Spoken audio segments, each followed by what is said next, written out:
观众大家好，经过连续几天的强风暴雨，相信大家一定想知道什么时候天气才会好转，所以我们赶快来关心最新的天气。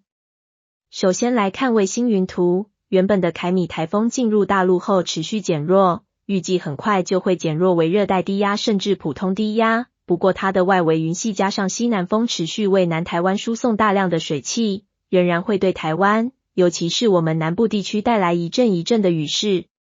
配合雷达回波图来分析，可以看到仍然不断有较强的回波由南往北移动，只是相较前2天整个台风环流一大片的回波范围相比是比较分散的，这些回波通过的地区就会造成该地区有阵雨或雷雨发生。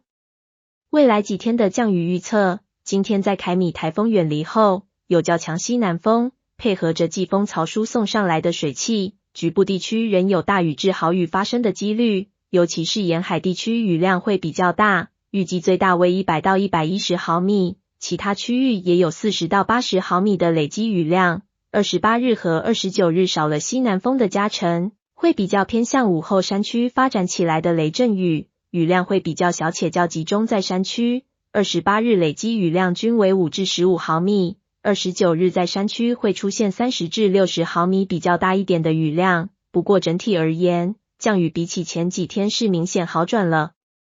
在海象潮汐的预报上，本日将军潮位占满潮时间为下午的2点59分，潮位107公分，安平占满潮时间是下午1点41分，潮位78公分。未来几天的潮汐参阅画面上的资料。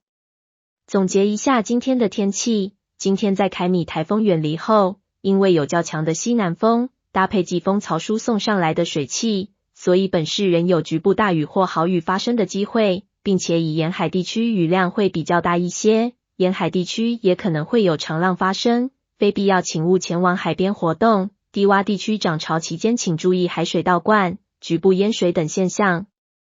以上就是这节气象，谢谢大家的收看，我们下次再会。